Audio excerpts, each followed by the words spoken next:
बदलते भारत के बीच आपने एक बात जरूर नोटिस की होगी कि अब सिर्फ एक क्लिक कर आप घर बैठे खाने से लेकर कपड़े, दवाइयां कुछ भी पा लेते हैं।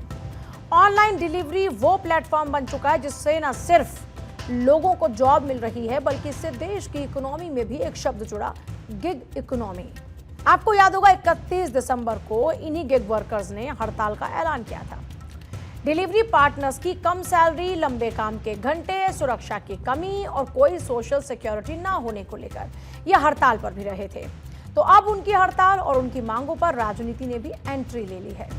आम आदमी पार्टी के सांसद राघव चड्ढा ने डिलीवरी पार्टनर्स से मिलकर उनकी समस्याओं को हाईलाइट किया और न्यू ईयर ईव पर हुए स्ट्राइक का समर्थन किया।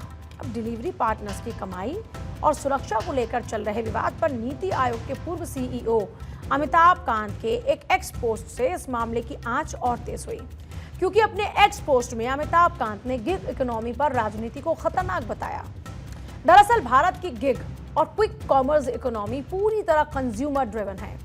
भारत की गिग इकोनॉमी एक बड़े बदलाव के दौर से गुजर रही है, क्योंकि अब लोग 9 to 5 जॉब की तरह फ्लेक्सिबिलिटी और प्रोजेक्ट आधारित काम को तरजीह दे रहे हैं।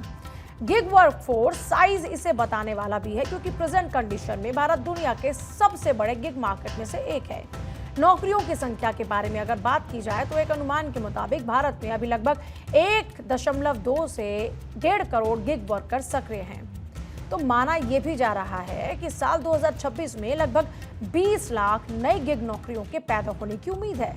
तो साल 2030 तक यह संख्या बढ़कर 2 करोड़ 35 लाख से भी ऊपर पहुंच सकती है। इतने बढ़े वर्कफोर्स से यह समझा जा सकता है कि पॉलिटिक्स का इसमें इंटरेस्ट बढ़ सकता है और गिग वर्कर्स की हड़ताल के बाद ऐसा होते हुए भी दिखाई दे रहा है। अमिताभ कांत ने अपने एक्स पोस्ट से इस पूरे मुद्दे पर नई बहस छेड़ दी। अमिताभ कांत ने 31 दिसंबर का उदाहरण देते हुए बताया कि सिर्फ एक दिन में जोमैटो और ब्लिंकिट ने 75 लाख से ज्यादा ऑर्डर डिलीवर किए थे। ये मांग लाखों भारतीय उपभोक्ताओं से आई जो तेज डिलीवरी सुविधा और बेहतर कीमत को चुनते हैं। इतना ही नहीं, उन्होंने ये भी कहा कि गिग इकोनॉमी में सियासी दखल क्विक कॉमर्स को खत्म कर सकती है, जॉब्स को नष्ट कर सकती है और डिलीवरी पार्टनर्स फिर से इनफॉर्मल सेक्टर में लौट जाएंगे, जहां न अधिकार होते हैं न सुरक्षा। इतना ही नहीं, उन्होंने जोमैटो के सीईओ दीपेंद्र गोयल और ब्लिंकिट के सीईओ के समर्थन में कहा कि बाजार को काम करने देना चाहिए, सेफ्टी नेट मजबूत करने चाहिए, न कि इनोवेशन को राजनीति के लिए नुकसान पहुंचाना चाहिए। एक्सीडेंट हुआ इनका, एक्सीडेंट में खड़े हुए ये, कोई क्लेम नहीं मिला इनको।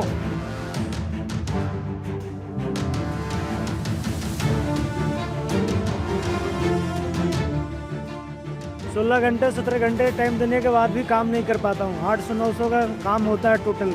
और कैंसल ऑर्डर जो होता है ना, वो एक भी कैलकुलेट नहीं होता, 2 घंटे खराब हो जाते हैं उसमें। पहले था तो इसका 20 रुपये था, वो रेट कार्ड आज 0 हो गया। एक बार इस कंपनी से जुड़ जाता है ना सर, उसका वो हाल हो जाता, धोबी का कुत्ता घर का ना काटता। इस मामले में जोमैटो के सीईओ दीपेंद्र गोयल ने भी अपना पक्ष रखा। सुरक्षा विवाद को लेकर उन्होंने कहा कि 2025 में डिलीवरी पार्टनर्स की औसत कमाई लगभग 102 रुपए प्रति घंटे रही, जो 2024 के 92 रुपए से करीब 10.9% बढ़ी। साथ ही उन्होंने कहा कि डिलीवरी पार्टनर्स को ग्राहक के टिप्स के 100% हिस्से मिलते हैं, जिन पर कंपनी कोई कटौती नहीं करती।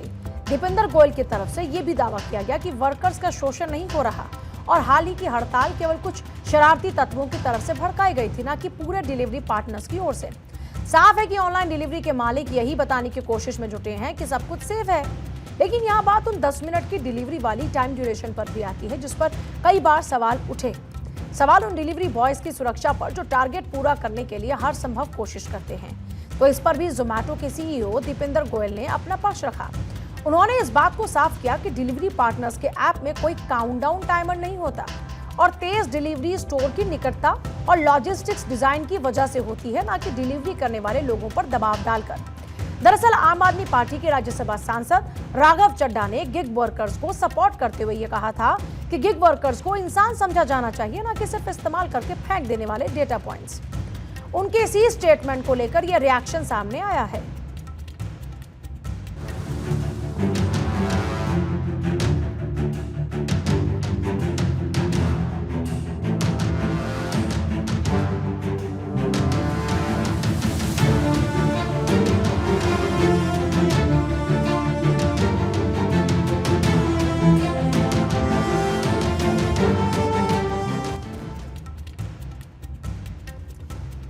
तरफ गिग वर्कर्स का मुद्दा बड़ा हो रहा है तो दूसरी ओर इन्हीं वर्कर्स के लिए सरकार की तरफ से बड़ी तैयारी की जा रही है। मोदी सरकार Zomato, Swiggy, Blinkit, Zepto, Amazon, Flipkart समेत तमाम प्लेटफॉर्म के डिलीवरी बॉयज और ओला उबर कैब ड्राइवर को सोशल सिक्योरिटी यानी सामाजिक सुरक्षा के दायरे में लाना चाहती है और इसके लिए सरकार ने सामाजिक सुरक्षा संहिता 2020 के तहत बनाए गए ड्राफ्ट में प्रस्ताव किया। बता दें कि सामाजिक सुरक्षा संहिता 2020 समेत 4 नए लेबर कोड्स 21 नवंबर 2025 को नोटिफाई किए गए थे, जिनके तहत अगर कोई अस्थायी या फिर ऑनलाइन मंच से जुड़ा कामगार किसी एक कंपनी या ऐप के साथ पिछले वित्त वर्ष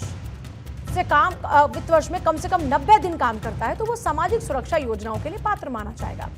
अगर इस अवधि में वो एक से ज्यादा ऐप या कंपनीज के साथ काम करता है तो कुल मिलाकर उसे न्यूनतम 120 दिन काम करना होगा। मंत्रालय ने साफ किया कि किसी दिन चाहे जितनी भी कमाई हुई हो, अगर उस दिन का काम किया गया तो उसे एक कार्य दिवस माना जाएगा। अगर कोई डिलीवरी पार्टनर या कैब ड्राइवर किसी दिन ऐप के जरिए एक भी ऑर्डर या सफर को पूरा करता है तो वो दिन उसके कामकाजी दिन के रूप में गिना जाएगा। यहाँ तक कि अगर कोई व्यक्ति एक ही दिन में 3 अलग अलग ऐप के लिए काम करता है तो उसे 3 दिन का काम माना जाएगा। श्रम और रोजगार मंत्रालय ने कहा कि ऐसे सभी गिग वर्कर इसमें शामिल होंगे जिन्हें कंपनीज सीधे या किसी दूसरी सहयोगी कंपनी या एजेंसी के जरिए काम पर रखती है। हर कंपनी को अपने साथ जुड़े अस्थायी कामगारों की जानकारी नियमित रूप से सरकारी पोर्टल पर करनी होगी। यानी नए लेबर कोड्स ये बताने के लिए काफी हैं कि गिग वर्कर्स के आने वाले दिन अच्छे होने वाले हैं। तो इसके चलते देश की इकोनॉमी में भी मजबूत आधार आएगा, क्योंकि जैसे जैसे गिग इकोनॉमी बढ़ेगी वैसे वैसे देश की इकोनॉमी में भी उछाल आएगा जो देश को आगे भी लेकर जाएगा।